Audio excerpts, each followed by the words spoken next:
Assalamualaikum warahmatullahi wabarakatuh. Perkenalkan, nama saya M. Alwi Novan dari kelas 12 keagamaan 3. Di sini saya akan menjelaskan dan memaparkan materi tentang kaidah-kaidah tafsir dalam Al-Quran. Oke, langsung saja. 1. Definisi kaidah tafsir. Secara bahasa, kaidah merupakan kata serapan dari bahasa Arab di to'iqa. Bentuk jamaknya qaidah yang berarti dasar atau asal sesuatu. Dalam Quran surah Al-Baqarah ayat 127 disebutkan qadiyakal dan makna dasar pondasi. Wa idh yarfa'u Ibrahimul qawaida minal baiti wa Ismail Rabbana taqabbal minna innaka antas samiul alim. Yang artinya, dan ingatlah ketika Ibrahim meninggikan pondasi Baitullah bersama Ismail, seraya berdoa, "Ya Tuhan kami, terimalah amal dari kami, sungguh Engkaulah yang Maha mendengar, Maha mengetahui."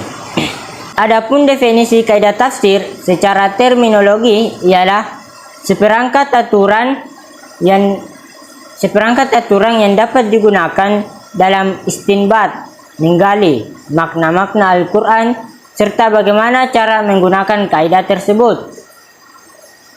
2. Kaidah tafsir Al-Quran. Bagian A. Penggunaan kata ganti dhamir. Dhamir merupakan pembahasan yang sangat penting dalam kaidah penafsiran Al-Quran. Kajian tentang dhamir dalam Al-Quran telah lama menjadi perhatian para ulama. Ibnul Ambari yang wafat pada tahun 328 Hijriah telah melakukan pembahasan yang dalam tentang dhamir-dhamir dalam Al-Quran. Dari hasil kajian tersebut, beliau berhasil menyusun 2 jilid buku tentang dhamir-dhamir dalam Al-Quran dan diberi nama Al-Ha'at fi Kitabillah. 1. Kegunaan dhamir dalam Al-Quran. Dalam kitab Al-Burhan fi Ulumi Al-Quran Al-Shawqani wafat 250 Hijriah menjelaskan bahwa dhamir dalam Al-Quran memiliki fungsi sebagai berikut. A. Meringkas bahasa kata. Dalam Quran surah Al-Ahzab ayat 35, Innal muslimina wal muslimati wal mu'minina wal mu'minati wal qanitina wal qanitan wal qanitati was sadiqina was sadiqati was sabirina was-sabirati wal khashiina wal khashiati wal mutasaddiqina wal mutasaddiqati wal musa'imina was-saimati wal hafidhina furujahum wal khafidati wadzakarina Allaha katsiran wadzakirati a'adallahu lahum maghfiratan wa ajran aziman.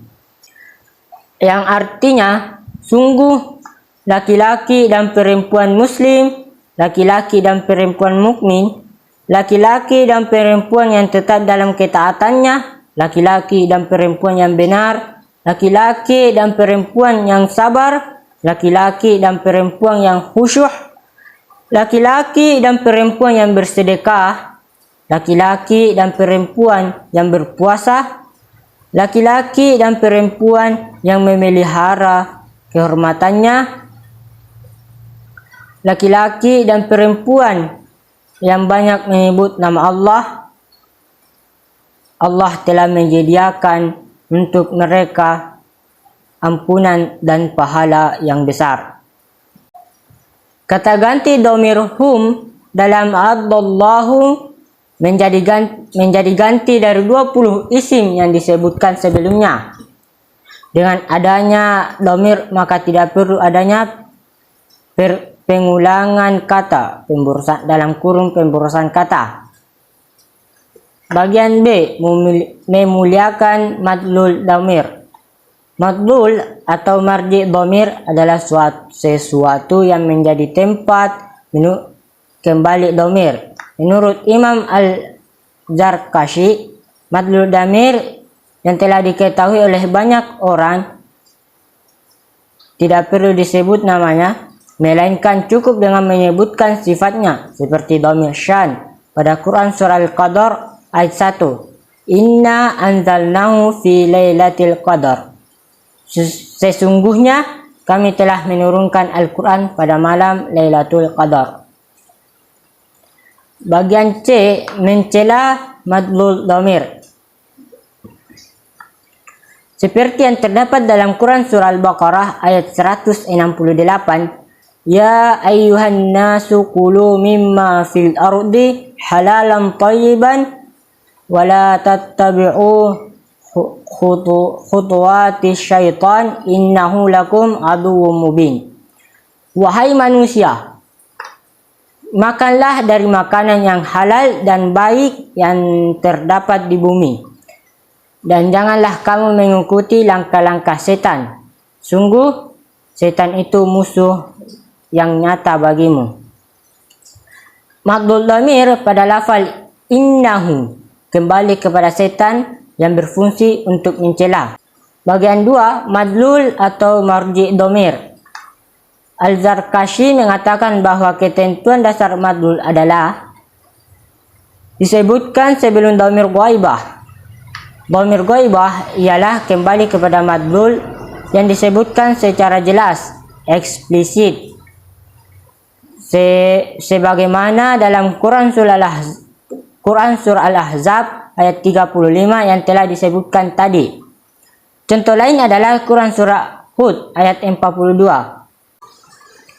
Wa hiya tajri bihim fi mawdin kal jibal wa nada nuhu ibnahu wa kana fi ma'zili ya bunayya alqam ma'anna wa la taqum ma'al kafirin. Dan kapal itu berlayar membawa mereka ke dalam gelombang laksana gunung-gunung. Dan Nuh memanggil anaknya ketika dia berada di tempat yang jauh terpencil. Wahai anakku, naiklah ke kapal bersama kami dan janganlah engkau bersama orang-orang kafir. Ha dhamir ibnahu kembali kepada waknu sehingga artinya dan Nuh telah memanggil putranya. Itulah tadi video penjelasan materi dari saya. Lebih dan kurangnya mohon dimaafkan. Assalamualaikum warahmatullahi wabarakatuh.